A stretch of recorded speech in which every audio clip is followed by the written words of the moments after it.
We finally made it to the point past the pandemic where gigs are starting up again, tours are happening, artists are thinking about getting back out on the road. So today we're going to be talking to a talent buyer to help you shake off the rust on those booking skills. So let's get to it. You're listening to the CD Baby CD Baby DIY Musician Podcast.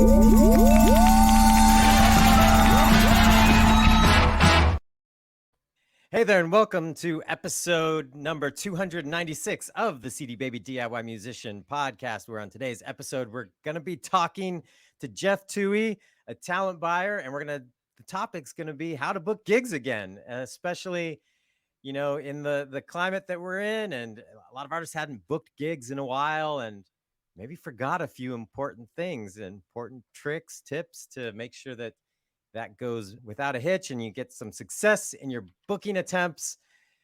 And my name's Kevin Bruner. Joining me is Chris Robley. Chris, how you doing? Doing good, and I have ambitions to book a little tour at many of the venues that Jeff is a talent buyer for. So I'm going to learn from him, and then I'm going to use his advice and see if it actually is effective. If I use his own ammo against him, will it work?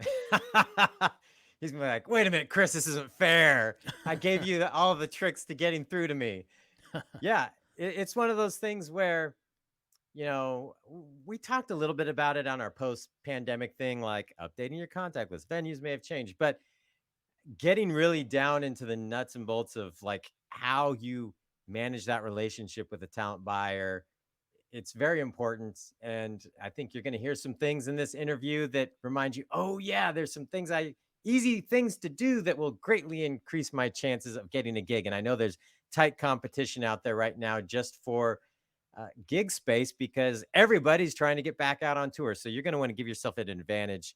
And we've got that in today's episode. That's going to be a good one. But before we do that, reminder, tickets are on sale for the DIY Musician Conference in Austin, Texas, August 26th through 28th. It's just $99. That is a steal. That's going to go up to $149 soon. So why pay $50 extra when you don't have to? Head on over to DIYmusiciancon.com and get your tickets locked in now. If you stay at the hotel, which you're going to want to do, you can get your ticket for free. So if you stay 2 nights at the hotel, which is the Hilton in downtown Austin, your ticket will be free. And we've got instructions on how you can claim that free ticket on our website. But it's getting exciting, just the more things that are coming together for it. And $99, my goodness, come on. Well, also, not only if you're an early bird ticket purchaser, yes, you get it for $99, but you also get to be the first person to apply for showcases and open mics and all the different opportunities that we're going to have at this event. So that's another reason to act now and get. Yeah, we give priority booking to the people that lock in early because we have to start getting things, situated. And so we go to that group first. And yeah, it's going to be good. So DIYmusiciancon.com. Tickets just $99. Go get it now. See you there. All right. Well, this is going to be a great interview. We've got Jeff Tuohy. He's a talent buyer, but he's also an artist. He's done it from both sides. So I think he's going to have a really great perspective on the issue of booking. And he can, he knows what it's like to walk in the shoes of the artist and the talent buyer. And I think we can bridge that gap and learn from each other and get some good strategies for getting gigs. So I think we should just get to that interview with Jeff. Let's roll it. Well, joining us is Jeff Tuohy. Jeff, how you doing? Good. I'm psyched to be here. I'm a long-time listener, so it's nice to be on the other end for a moment. Excellent. You've arrived, Jeff. You've made it. What's that thing? Long-time listener, first-time guest or something? First-time guest, yeah. Yeah. Always a bridesmaid, never a bride. All right. Well, there's lots to talk about on the topic of booking gigs, and I think we're going to have a great conversation today. Jeff, why don't we start off with you giving us a little bit of your background in the music business, and we'll just get to it. Cool. Yeah. When I went to college, I went to Emerson College up in Boston, and I was a theater major and a marketing major. and then somehow ended up becoming a full-time musician. It's always the way it goes, right? But the performance was there, and the ability for marketing and kind of running a band was there. So I've spent, a good, I'd say, before I got into talent buying, I spent a good 10 to 15 years just on the road. We still are on the road. I just released a record called Hudson Delta. One of the videos, Old Roads, was just on CMT.com. It charted upon release. I think it was number 6 on the country charts on iTunes. It was a featured Americana release. So we're still very much active as a band. But we played at a venue called Cisco Brewers, and I really loved the place, and they were looking to further develop their whole program. And so I was like, well, I'm on the road all the time. I meet a lot of great acts, and I think, man, it would be awesome for my market to get exposed to these people. So a lot of the people I started booking originally were just people I met along the road. So the joy of what I do right now is I get to give other musicians work or help them find work. And that takes a little bit more of the pressure off of my craft, or enables me to focus more on original music, which is my full-time passion. So I imagine we're going to get into a whole lot of stuff that'll be helpful for kind of experienced bands to figure out how to make better pitches and meet venue expectations and all that. But I'm wondering, for any listeners who might really be at the beginning of things, do you have some advice for how bands should go about just finding their first gig and, playing that first gig? Yeah, I'd say it's something we can break down to like a 4 or 5 part process. I'm trying to go back into my mind now, back to my middle school, high school years of how we grabbed the first. I remember my first gig, I think, was for the Relay for Life, American Cancer Society. And then we did a benefit for St. John's of the Cross. So I guess I'll use these memories and see how this flies. But I'd say the first thing is know what you want to do. Know thyself, as they say all the time. And I believe I've heard this a couple times on your podcast, just really getting a sense for what you're all about. So first, figuring out who you are as an artist and what it is in this creation you're going to make. Even if you're going to have multiple bands, what is this one act about? So the first I would say would be to know yourself. The second I would say rehearse. I remember that enthusiasm when I was younger of, this is going to be awesome and the world's going to love me. I remember thinking that when I moved to New York. I was like, they're waiting there with open arms and everything. It's called showing your gold too early, I've heard it referred to. So I think, the next point is just take some time to rehearse it and really get a clear sense of what it is that you want to do and what you want to put out there. 3, and we'll actually review this as well when it comes to the higher professional level, have a video when you're going to look for your first gig. When I was younger, it was cassette tapes, and burned CDs and press kits. Now, even if you just take a video on your iPhone of your band playing, if you're just starting out, I've booked bands based on that, because you can still usually tell, unless the phone is on top of the bass amplifier or something like that. If you sit a little farther away, you get a sense, at least, okay, these guys can play or can't. 4, I would say, now that you know yourself, now that you've practiced, think about where you might be welcome and where you might find more fans, wherever that might be. And again, we'll get into more of that with demographics later, but maybe there's another local act that you really admire and you ask them for your first 20 minutes, even your first 15 minutes. If you're a solo artist, it's particularly easy. If you bring your whole band, they probably want a little bit more airtime than 30 minutes. But find an opening slot and stay within your community. I mean, I think that's a great place to grow. It's a safe place to grow and to improve upon yourself. And then I'd say, after you do score that gig, let some people know, get some people out so you have some experience playing in front of others. And then be prepared to, have a card or have something. Be prepared to meet people at this first gig of yours, because that's how you're going to get more gigs and how everything will ultimately start to compile. So, real quick follow-up question to that. You mentioned the video. Do you mean like a live video or just a music video in general? Absolutely. Oh, okay. Absolutely. 100% live video. And we'll be hammering that over the head later in this conversation. Okay, and I'll perfect. explain why later too. Perfect. Yes. So just so listeners have like a frame of reference, what are the venues that you're booking like? Are they listening rooms? Is it a party vibe? Is it background music? Yeah, so we are interesting. In the summer is really when we crank. That's our particular demographic, our particular vibe and brand. So in the summertime, I was thinking about this earlier about what I was going to call it. I'd say it falls under a roots umbrella. So reggae, Americana, some country, some rock and roll, but we don't really do too much metal. We don't do trap, we don't do dubstep, we don't do techno. So I'd say we're kind of like under a roots umbrella, a live music oriented. We don't do heavy metal. So it's more like, outdoor fun type of stuff, Americana, country, reggae. And then in our off season, we switch a little bit more to like the singer songwriter, but again, still under that whole umbrella of acoustic, live percussion, that kind of thing. And then are these multiple acts a night doing 45-minute sets? Is it one band for 3 hours? What's the... So It depends on the location. We are versatile. Some of our locations have 2 acts on Saturdays and Sundays, but typically we're looking at about 3-hour slots or so with breaks, obviously. And then for what we do, I'm always very welcoming to original music. Our whole thing is just try not to put people to sleep if you can help it.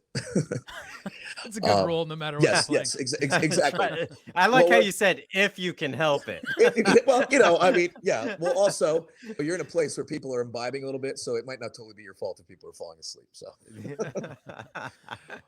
yeah. Well, another question would be, how does the artist know if the venue is right for them, if it's the right fit for the music, or, whether they're kind of ready to play that sort of venue? Yeah, well, I think there's a couple different points to how you can approach that. One is if the venue is right for your music, know the gig, do the research. A lot of venues will have an FAQ. If they don't, we have Google or whatever search engine you're using at this time. So one of the ways that I even do a lot of the talent buying, if we're entering a new market, because we have 6 to 7 different venues right now, I will research other venues and research their bands through their schedule. So if you're looking to play a certain place, if you take the time and look at their schedule, you usually get a pretty clear sense of what they're doing there. So I would say know the gig, know the venue, just by doing the research that way. So that's the first part of that. Should I keep going, or any questions on that part of it? Or? No, you can keep going. Yeah. And so then ask yourself what you're trying to accomplish, which is kind of one of the basics that we talked about from when you're booking your first gig. Are you willing to be flexible, or do you want to go to a place that's covers and originals, or are you really adamant about this is my craft, this is what I do? I'm a singer songwriter solo with a harmonica. I don't want to have to play to keep the registers rolling, as we call it in the industry and some of these gigs. So ask yourself what you're really trying to accomplish. If you're just trying to go out on tour and try to break even, as ha ha ha with touring sometimes, but if that's the thing, then okay, then you know what you're doing. So first know the venue, and then know what it is that you want to do, and are you willing to do that? It might not necessarily be the best idea to change what you do or your mission for a venue just to get the gig. That's a question you have to answer for yourself, I think, as an artist. And then what are the aspects of the gig that you're looking for? As far as like, are you looking for exposure? Is there value? Is it for fun? Is it for money? What is it for? Which kind of goes into why are you out here on this tour? My band still, despite a lot of success, will occasionally, if it's the right opportunity, we'll adjust our budget too. So are you just in this for the money, or is this a certain scene you're trying to get into and whatnot? So that's another consideration to have. And I had as a note, beware the captive audience. Just because a lot of entertainers are lucky enough that when they come to our venue, we're packed in the summertime. So you're going to have a crowd no matter what. We do not put pressure on draw unless it's a major ticketed event, because we have people who are there to just have a good time and who love music. But sometimes if you have a captive audience, it doesn't necessarily mean they're a listening room. So you might find yourself in a cover room on Bleecker Street, or on Broadway in Nashville, and you might have a bunch of people who are partying there. But if you're not playing Don't Stop Believing, they really don't care. And a lot of people probably hate on that all the time. But hey, it was a great song. They made a lot of money. It's a great drum beat. So I'm not hating And on you the will song. and you will hear it in Nashville on Broadway Yes. many times in one night. Yeah. Yeah. I counted 3 in one night. One time I was there. Yeah, so I'll bet. Yeah, same thing on Bleecker Street in New York City for sure. That Scotty doesn't know, the usual party favorites. What Mr. Brightside by the Killers. So if we have in some of the scenes, a lot of the bands actually have a sign, and it tells you how much it costs to play that song because they played it so many times. So yeah, I'd say to break it down, know the gig and the venue through research, by other bands that are playing there. Do a little bit of research. Ask yourself what you're trying to accomplish, and if that's going to be beneficial to you, because at the end of the day, the music's the most important. You as an artist is the most important. I'd say don't compromise yourself too much. Stick to your guns and do what you want to do. Ask yourself what you're looking to gain from the gig, whether that's financial, career-wise, or whatever. And yeah, and I'd say that's pretty much it. The point about beware the captive audience is really funny to me, because I think most musicians dream of that scenario. It's like, I want to play a venue that does a lot of the heavy lifting for getting people there. Wouldn't it be great if there was a built-in crowd? And you're saying, like, maybe watch out what you wish for, in a way, if you're not prepared to meet them in that context, I guess. Yeah, yeah, exactly. A lot of those gigs, people kind of consider you a jukebox. I did it for a long, long time. I'm not above this by any means. I think one of the great things that comes out of gigs like that is you are automatically getting experience playing in front of others. There's a good chance you're learning how to deal with hecklers too. So might as well get that out of the way. And you're cutting your teeth when you do that. I mean, I've found most of my band that plays with me for original gigs, we met grinding it out for gigs for $100 playing covers. But That gave us stage experience. It gave us time to work together as a band. And now we primarily do the original thing. But it's certainly not to put down the idea of a captive audience. It's just they might not be leaving with your CD. I actually, a quick funny story is I was once suggested by a great marketing guy that when you play a gig, you should have a stamp of your name as admission. I thought it was really pretty brilliant. And I was like, well, that's great because that when everybody finishes the gig, if they go home and they have a hangover, they wake up the next day, they're like, that band was great. Who were they? It's on their hand. So the question you want to ask yourself is that the kind of gig you want to be playing? Maybe yes, maybe no. So Or You maybe know, they're It's either staring at their on their hand going, hand or it's on their face because they slept like this. yeah. yes, Like, what exactly. what the So, heck does this mean? I have no idea what this means. yeah. So I think all these gigs can present some sort of value.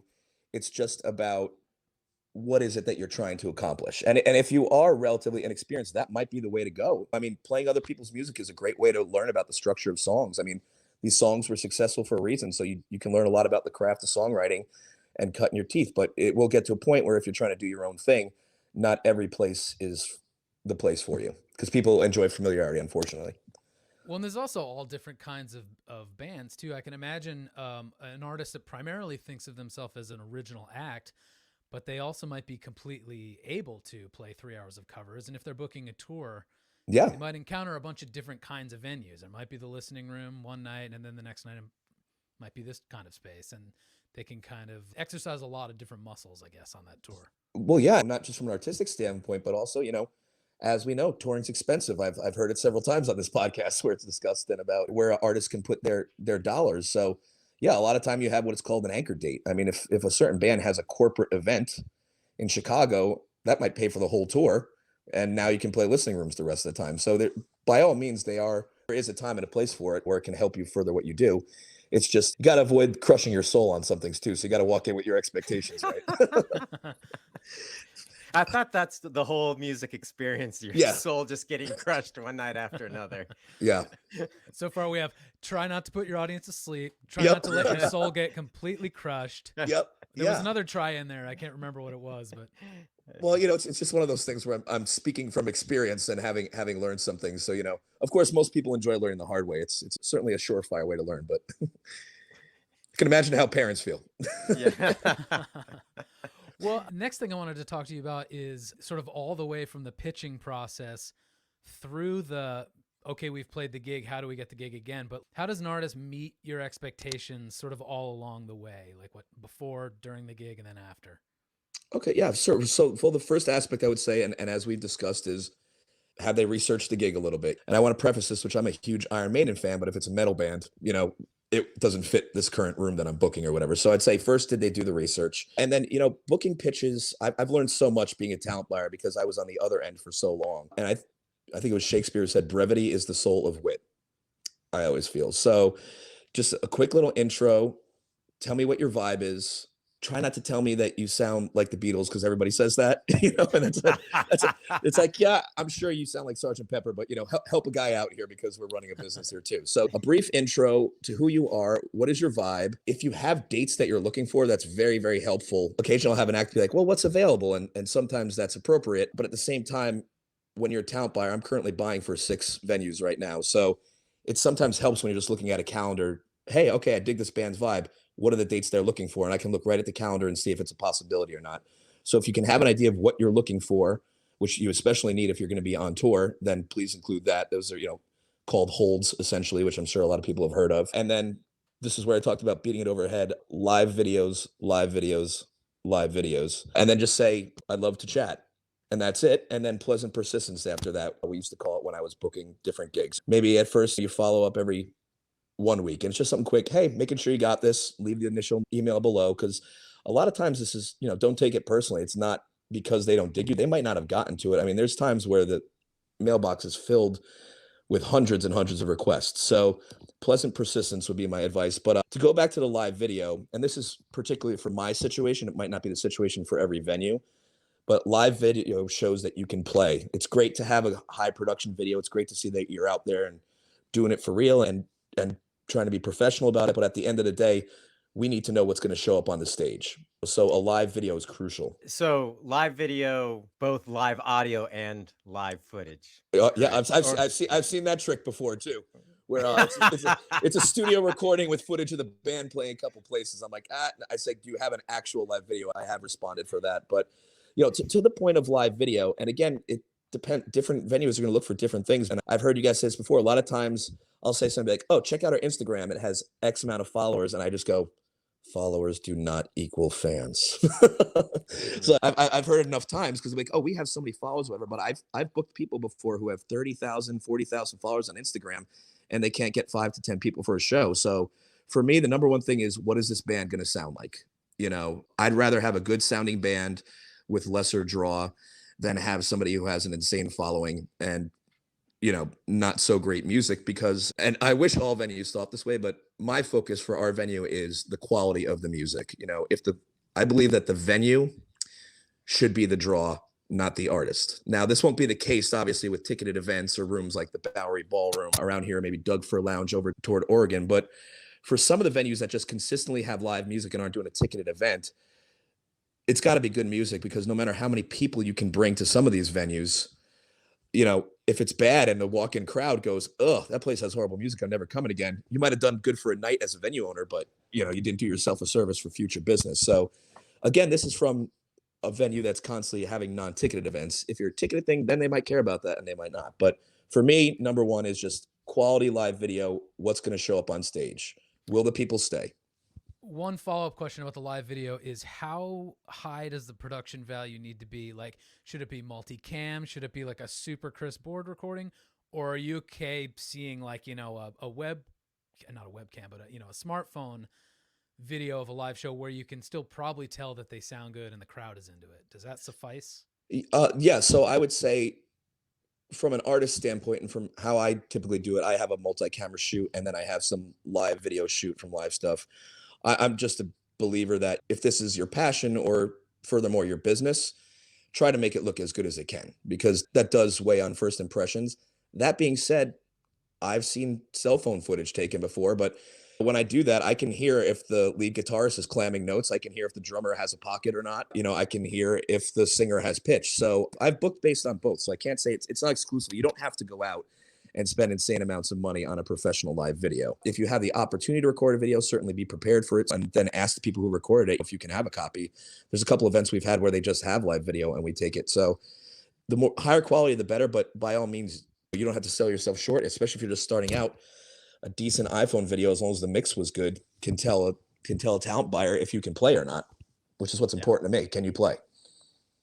Well, one thing I think artists should be aware of, you mentioned that if there's video there, a lot of venues now have video cameras built in and maybe streaming or running and recording video. And oftentimes you just need to ask for it and they'll give it to you. So there might be opportunities to snag more live video than you artists may be realizing, just because they're forgetting to ask the venue if they could get a copy of whatever they recorded. Which is how we made one of our videos. We played a festival last summer and they had all the big screens on the sides of the stage and multi-cameras, and I got all the footage from them and made a great video out of it. Yeah, that's what I've done on multiple occasions too with our band. Multiple videos, and I string them together. And again, it could just be one when you're starting out. It's important to not get frustrated if wherever you are in the journey. If you're not there, we don't have the professional stuff, keep going. Work with what you have. And I believe I've heard that said on this podcast before too. Work with what you have. You'll get there. And but another good thing in a live demo, if you can get it edited and put together, is if you can have multiple shows there, it also shows that you're consistent. It's not just one great gig that you had where you might have hired hired out a bunch of professional guns. Yeah, because we've seen that before. Yeah. One person they Yeah. hired the Saturday Night Live band one night, but you're like, well, you're not going to get that after the video. So multiple examples is also an effective thing to do. Yeah. When you and I were talking earlier this week, you said to make sure to put that live video on YouTube, on your website, and on your EPK, because Instagram and TikTok and Facebook are nightmares to search. They can be from time to time. I've particularly had issues with bands sending Facebook videos. A lot of times the reason it's probably on their Facebook is because they don't have anything else out there. Their Facebook page might be their website. I won't get into that. But sometimes it's just because if I open it from the browser, sometimes it might say the link can't be found, or then I have to go in and log in, but then now it's redirecting me somewhere. So again, and it's not because I don't want to hear everyone's music and I don't want musicians to do well, but at the end of the day, a talent buyer has a task to do, and the easier you make that task for them, the better. Because another hard thing too with an Instagram thing is in TikTok, we've gotten into this place where it's like 15-second clips and 10-second clips. And that's great considering attention spans and getting things out there quick and getting some synergy going. But when it comes to a booking standpoint, again, like, okay, what do you sound like after 15 seconds? Was that a great moment or is there? So, I mean, the way that I usually listen to videos, if a band sends a 6-minute video, I usually go into about 2.5 minutes and just see how it's cooking, because a lot of times the bands might not have edited the beginning. It's also for purposes of that. I know you guys have joked about the first 10 seconds of the CD Baby podcast. If you want the meat, go there. But I mean, for me, sometimes if I get a video from a band, it might be 2 minutes of setup. So I usually just kind of move in a bit because usually by 2 minutes, the singer is singing, the band is going, and it just makes my job easier. So I would say, yeah, if you can have a YouTube video or a link, something on your website, something on your EPK that's very easy that I just click the link and I go to it. Attachments are a pain in the ass, as I'm sure plenty of people have said before, just because it loads your mailbox. And a lot of people don't trust downloading attachments. So an easy link where we can go listen to your stuff and where the product's right there, because then we can make a really fast decision. Well, so let's say you got that email, you like the video, you want to book them, and I guess I have more questions later about negotiating payment, but let's just say you book them. What's your expectations for them at that point for promoting the show? And then just kind of talk me through like what they should be doing to prepare to impress you. What makes the best impression? So again, it'll depend. I think that no matter where you are having a show, a venue appreciates you doing some promoting, because at the very least, even if they know they're going to have a quote captive audience or the place is packed every night, as some places are, it's still getting their brand out there. So it still shows that you respect them, that you care about them, you're spreading the word because they've made an investment in you. So I would say promote no matter what. Obviously, if you're in a situation where your income and their income fully depends on it, otherwise it's going to be an empty room, then you got to promote by any means necessary. And that's something to consider, which I know we'll get to later as far as negotiating your salary or what you're going to make for the gig. But if you want a bit of an advertising budget, you might want to consider that into it too, because a lot of times things can be, I've seen a lot of ad-driven sales work really well for some of the ticketed shows we've done. And that was on Instagram and whatnot. So I would say promote no matter what, be chill, be on time. I don't know if am I allowed to say the usual anecdote? Just go for it. Don't be a dick. Because I love the music and I want you to be booked again, but it's possible that whoever the GM is that day, they just want the night to go well. And the music is our world, but it's not everyone's world. Sometimes it's just a functioning of venue. So be on time, be chill, be easy to work with, be prepared. If you're on a multi-set night, don't milk your set time. Be respectful of the other acts that are there with you. If you want to have an encore, the ability for an encore in your set, then build that into your set time. Don't take it out of the next band's setup time. And read the room when you're on the gig. This is more from an artistic standpoint. Don't bludgeon the audience with what you want it to be. My personal opinion and this is why it's important to research the venues, as I said earlier, meet people where they're at. I thought one of the best podcasts you guys had was the Show Architect. I believe this might be 2 or 3 years older now, about putting a show together. Yeah. Tom Jackson, probably. Yes. Yeah. I thought that was, my advice to any listener right now is go back and listen to that, because it talks about how to greet the audience, how to meet them where they're at, because you attract more flies with honey than vinegar instead of trying to just bludgeon people over what you're going to do. So meet the room where it is, read the room, and then, just be reliable, get there in time. If you have to flake on a gig, because we're just coming out of a time where people would get sick in a band or something like that. What's also really helpful to a talent buyer is if you come with another option, especially if it's not a ticketed show, if it's a room that just consistently has music. Instead of being like, I can't make the gig, sorry, be like, hey, but I know so-and-so locally who can. Is this cool? So I think those are kind of some of the operating expectations, is really just be chill to work with and be professional, and just, it's the golden rule, right? Do unto others, I guess I would say. Well, you mentioned something that I think is interesting, that especially people that are just starting out may not realize, that you, the talent buyer who's working for the venue, may not actually be there the night of the gig. And you might be interacting with someone else, like the general manager or somebody. Yeah. I think that's another thing to clarify too, actually, after you book the gig, to backtrack, is that ask who the point of contact is at the show. I've had the misfortune of plenty of phone calls being like, "Hey, we're here." I'm like, "Hey, I told you the GM is so and so. Like, I can.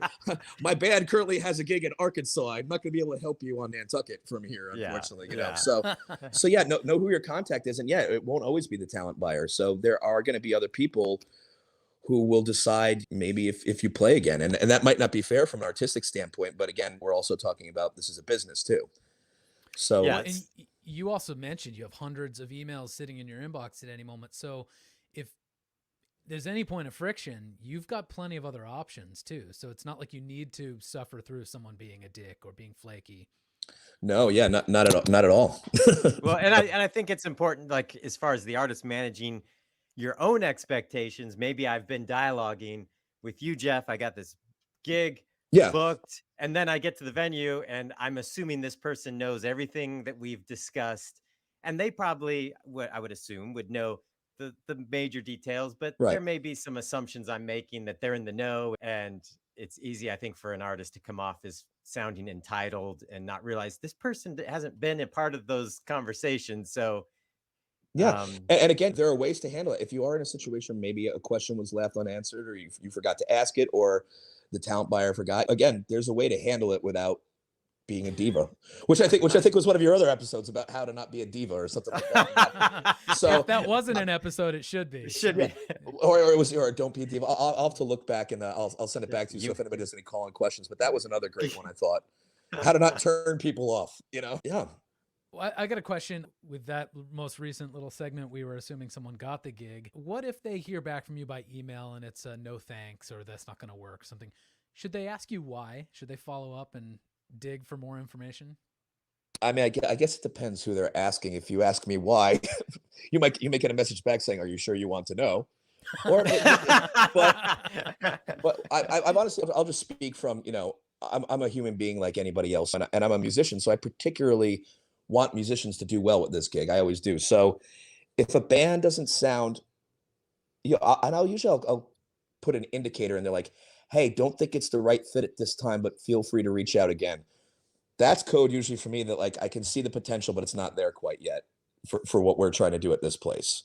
So if you go off on me and say, "Well, we're good," I'm like, "Well, yeah, okay, but you just violated the dick rule, so you're out." I've had some people where I'll give you another example is that I had a tribute band contact me, and they sent me the video, and I was not blown away by the quality of the band.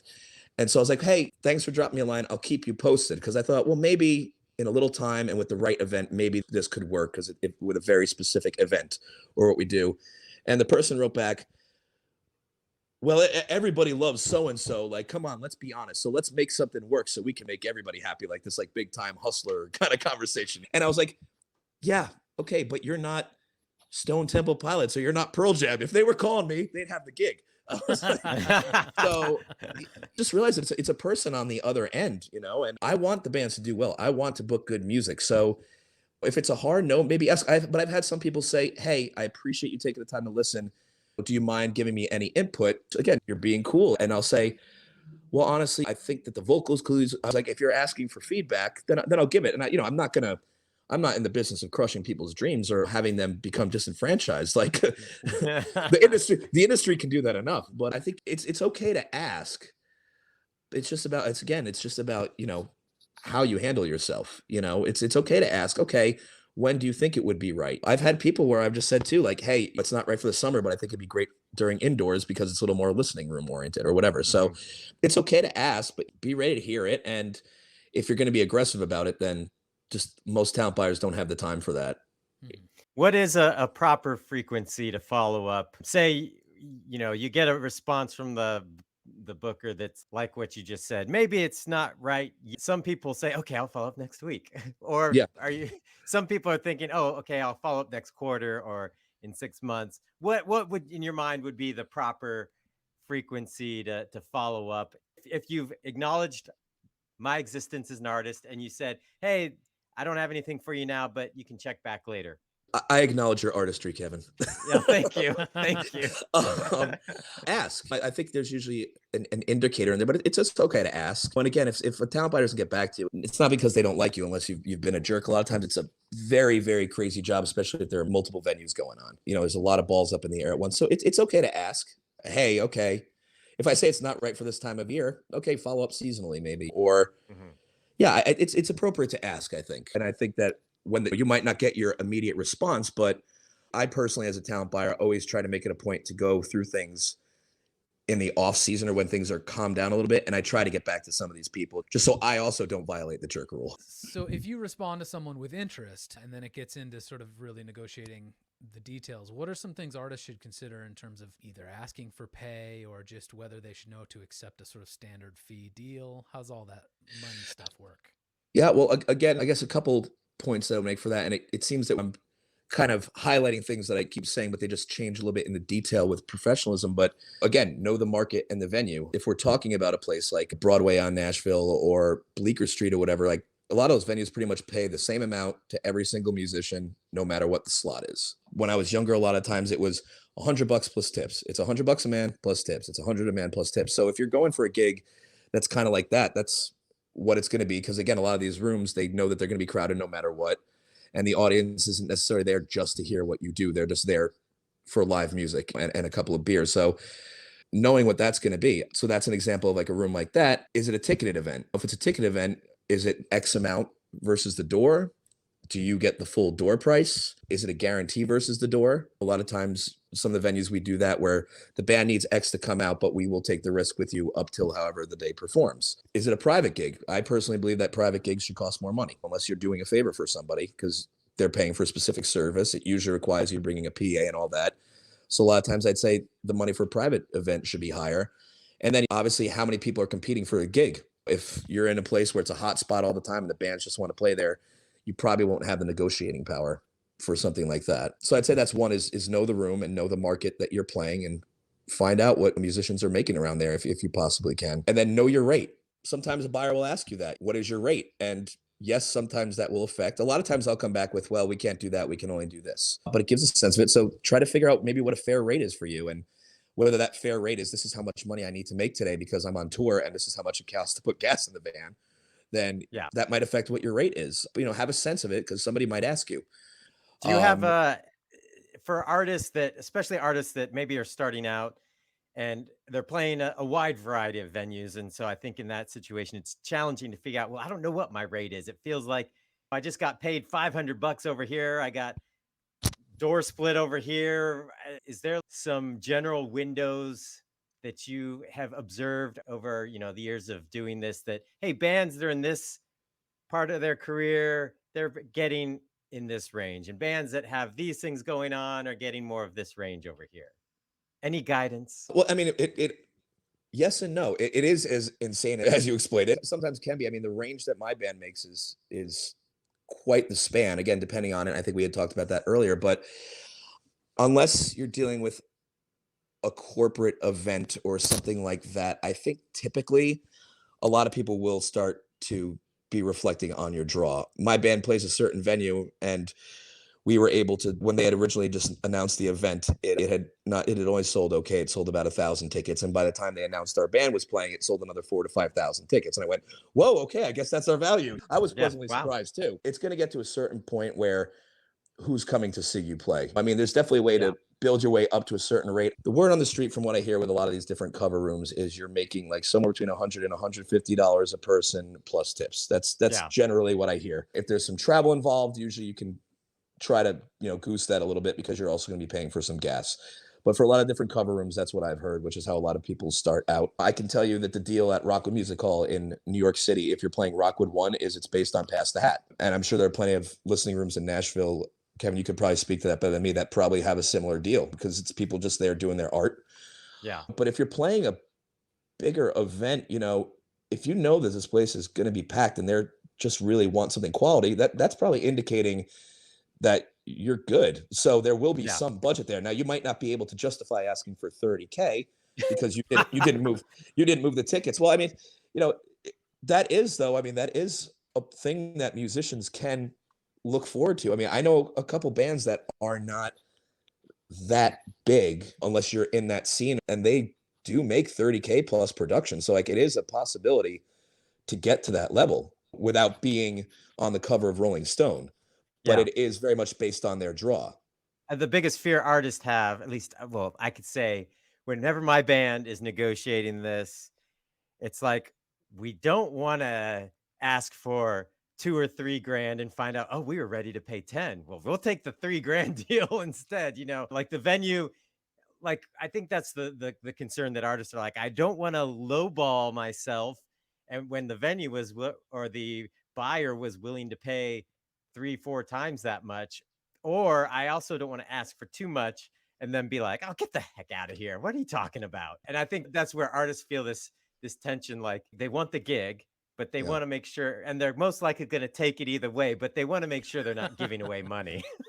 Yeah, kind of like I want to ask her out, but I don't want to hear no.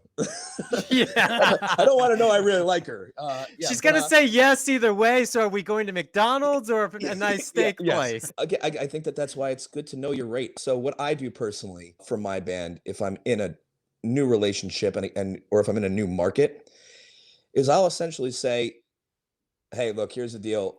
For gigs like this, I usually make X. Okay. But but I'm willing to work with you. Let me know. Because what my hope is that other talent, and it's unfortunately it's definitely not always the case, but that a lot of talent buyers approach things like me, like, okay, they're willing to work with it. Now, if that was it, I personally, as a talent buyer, if they really lowball themselves, I'm like, no, we're gonna do this. Like I've actually Okay. bumped, I personally have bumped bands before because I'm like, that's ridiculous. You shouldn't play for that much money.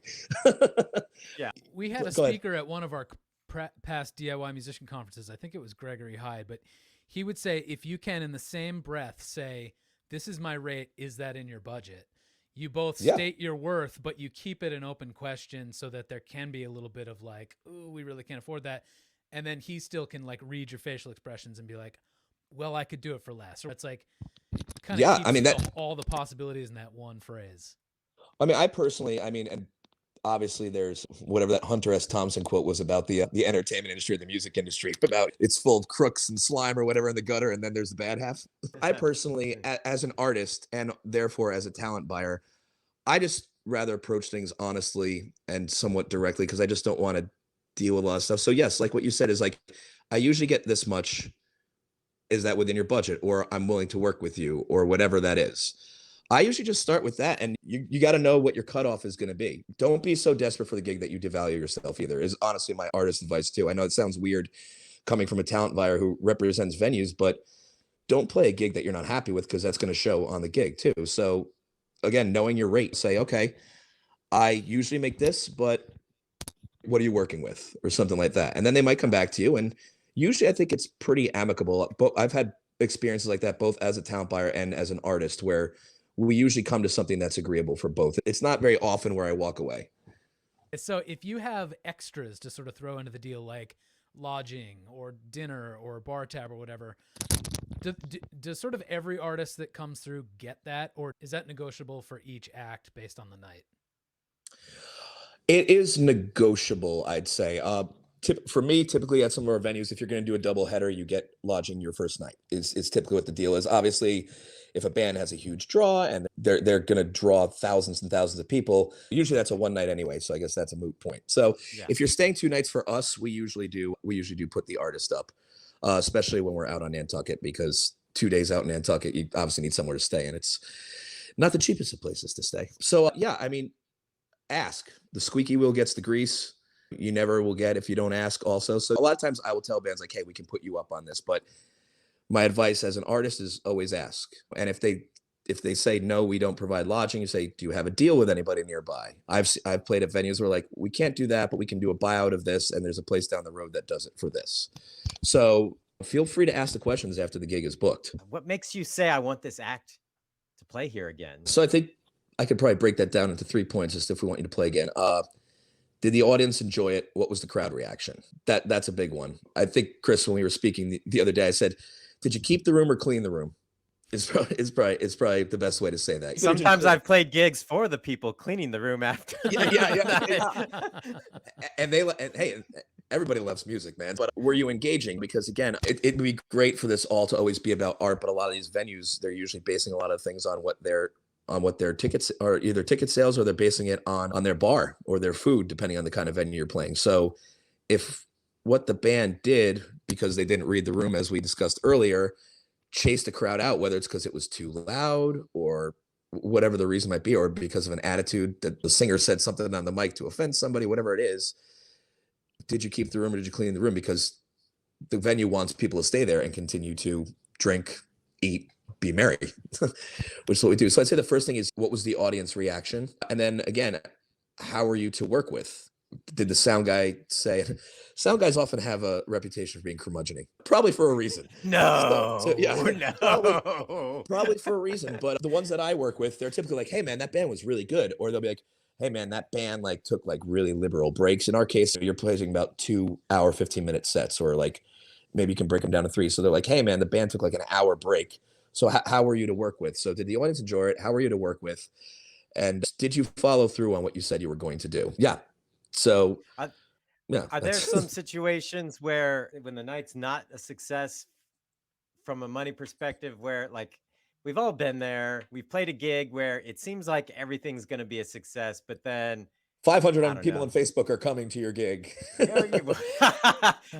but whatever happened, current Yeah. events, or maybe Yeah. your team, your home team gets into the playoffs, not necessarily Yeah. the Super Bowl, because who's booking a gig on Super Bowl Sunday? I've done it. But like something where it's like unforeseen circumstances really impact the potential for turnout. It's like, how do you know that you'll take a chance on a band again when Yeah. it wasn't necessarily the band's fault that it wasn't successful? Yeah. Well, again, did you keep the room or did you clear it? Even if you didn't bring all the people that you said, like, were a couple people into it, was there room for potential? And if that's the case, you might give somebody a shot. How much was your guarantee?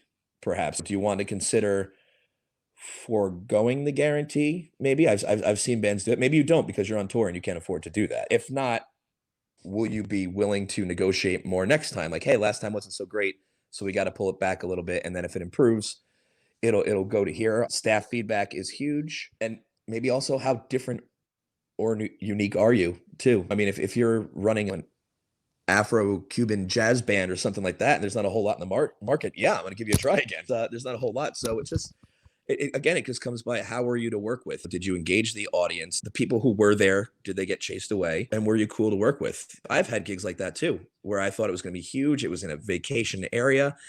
And the guy said to me, he's like, the band sounds really good. He's like, little light on the draw. I'm like, yeah, okay, well, we could work that out in the future. And he said, yeah, I'd try it again then. So not everything's going to be perfect. Unfortunately, not every gig is going to be awesome. So just how are you to work with? And did you at least keep the people who were there? Well, I like what you have here in the notes. You didn't say it, but I'm going to read it. You said, how Okay. different, unique were you, which you did say, but then in the notes it says, are you easily replaceable? And I like that, because it's like, as an artist, that's one of those things you have to do, that self-assessment. It's like, how unique am I, whether from a performance or style? And if I'm just one of a million options, you better make sure that you're doing things to stand out more. Your Afro-Cuban jazz version of "Don't Stop Believing" better be amazing. Yeah, exactly. Well, it will be I want to hear amazing. it. I want to go on record that That's if not anybody has that- replaceable. if anybody has that, send it. I will book you immediately. I will book, and come to see your shows and see if you want to play a show together. All of the above for that. That being said, whether you are replaceable or not, I think you should keep making art and keep going all the time. Yes. I want to say that No, too. I didn't want to highlight that in the sense of give up, you suck. Evil but Kevin, evil podcast. That's Chris's job. That's why he's on the podcast. No, I wanted to highlight that because with a performance, like if you get to a gig and you've done all the work, you've been the model person to interact with from the booker's perspective, and you did all the marketing and everything right, and it just something happens where it's not a good turnout. I think the idea of, is there something special about your stage show? And if not, then I can go get someone else who probably get 100 more people in the venue than what you're doing. But if there's something that you're doing, like you said, the staff was like, it wasn't a very good turnout, but man, they were really cool. And I really liked what they were doing. it's like, okay, that's a Yeah, win. I've Even been though that the band. gig, yeah, I remember yeah. playing to a practically empty Antone's in Austin, Texas, and the bar staff loved us and the GM loved us, and so they started putting us on a couple of openers and stuff like that. So I think to move to, because I know it's another point that we wanted to discuss with this, is how to make that performance, how to make the best of a bad situation. Because I think if we have a good gig, although I'm sure plenty of people know how to blow a good gig too, but I think the challenge, one of the things when I was at the acting school, one of the things they said is you don't have your technique for when you're feeling it, you have your technique for when you're not. Because the whole idea was a lot of actors would think, oh, when I get on stage, I'm just going to feel it and it's going to happen. But when it's your job, there are going to be times where that's not the case, and you need to rely on your craft and what you do. So one of the things that I said, for if you do have one of these bad nights, enthusiasm is huge. Now that might be that you're slightly sarcastic, it might be that you're really exuberant, whatever it is, can you show some enthusiasm for what you're doing? Because it can be really hard as an artist to be up on a stage and have no one there. I've done it plenty of times. I've done it where I felt alone, even though the place was crowded, because again, everybody was drunk. I mean, John Fogerty's Creedence Clearwater Revival, Lodi. If I had $1 for every time I had to play while people sat there drunk, I mean, that's a very good song. I've lived parts of that life for sure. I'm certain. But can you keep the enthusiasm and just be good at what you do? Remember why you got on the stage, and we're here to do that in the first place. You're here because you're supposed to love it. So if you can maintain and protect that enthusiasm and show that to people, people will be drawn to that. And even if you are in a situation where you feel like it's wallpaper or whatever, I've had situations where I played to a room. This a couple of years ago, I played to a room and it must have had 75 people in it, but a table of 10 was really, really into it. And I got all of their emails, and they've come to my show since then, and they've all brought somebody. So now I'm starting to fill this room where maybe as many people didn't care with people who do care. So I think there's a way to be a gig alchemist, so to speak, of turning a situation in like that. And that's again, I guess the overlying thing of all these things we've discussed, as much as we've discussed from a business standpoint, is remember why you were doing this to begin with, and try not to lose that. That's why you got to be protective of yourself as an artist as to which gigs you do and do not take, because burnout is, I feel like I'm an infomercial now. Burnout is real.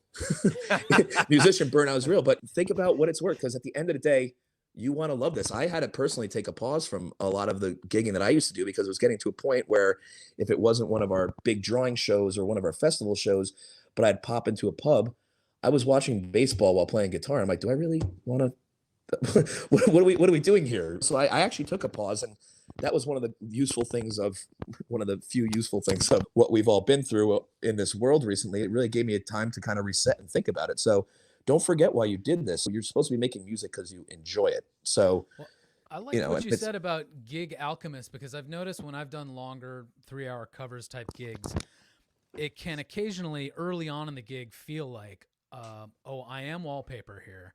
And if my ego is overly invested, that's a negative thing. It's defeat. It's whatever. And then you get grumpy. But as I've gotten older, it's easier for me to be like, I am wallpaper. And out of this sense of giving up, I can now just have fun.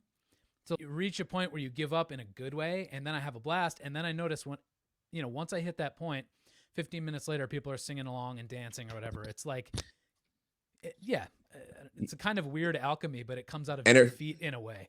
Yeah, and energy is infectious. That is a great coping skill you've come up with, Chris.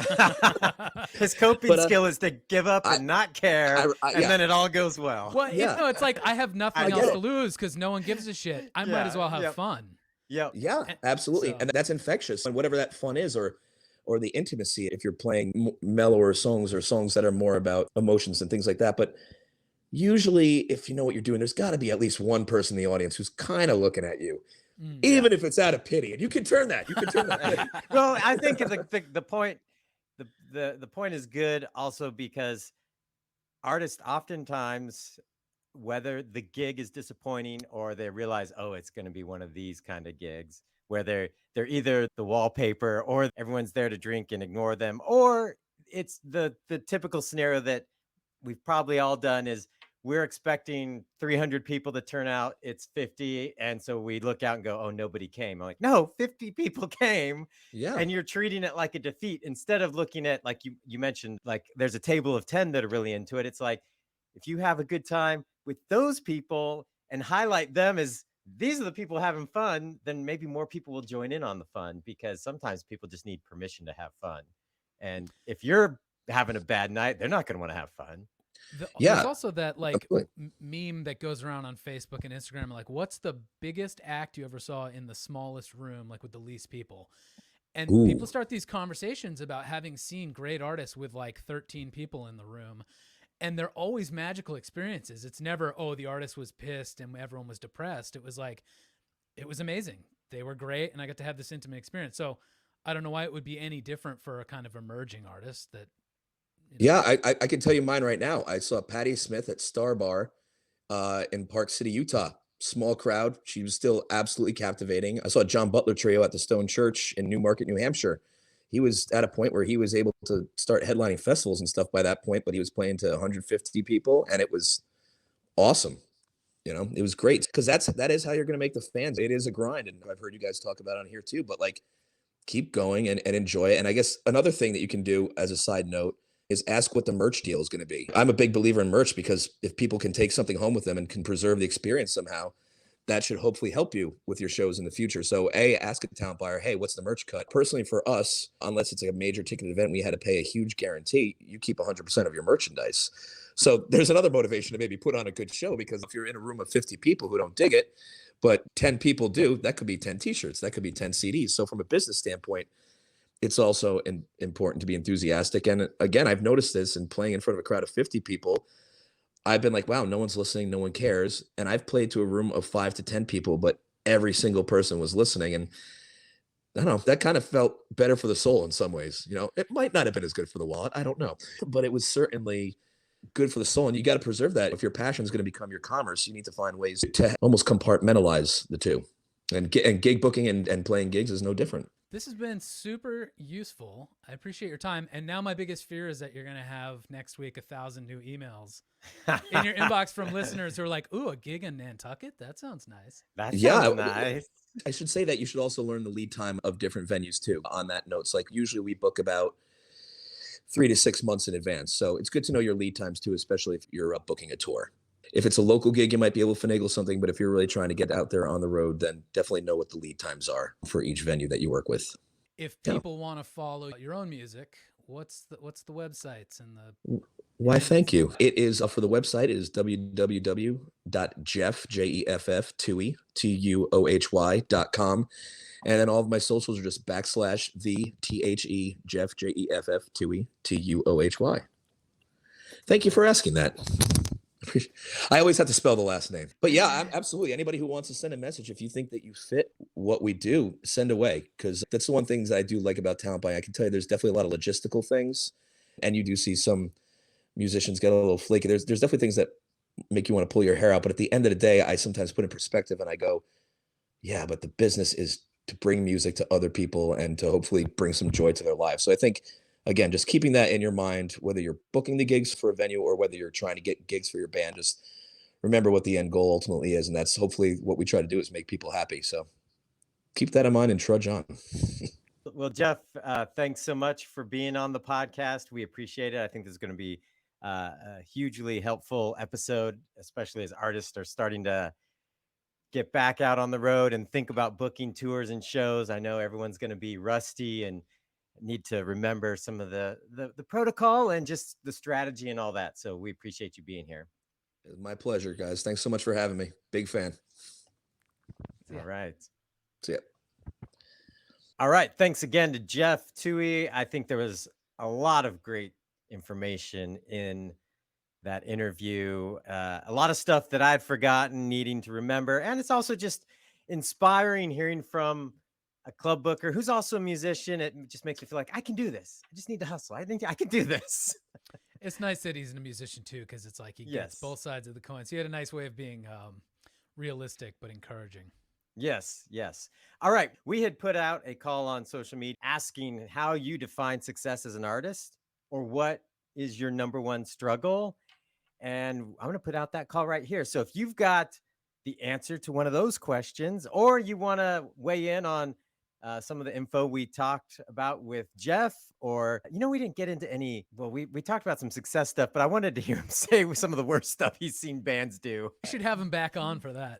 Yeah, yeah. So if you've got a success story related to booking, or a horror story, or you want to weigh in on those, how you define success or your number one struggle, call our listener line 360-524-2209.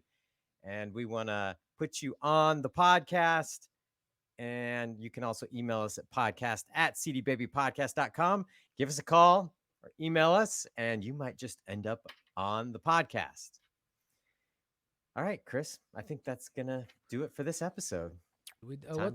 Do we have a tease for what the next episode is? I don't think we do yet. I don't know. We do. It's It's going to be awesome, whatever it is. Yeah, it's awesome. That's a surprise. Another episode of awesomeness. Yeah. All right. Next week then. Yep. Take it easy. See ya.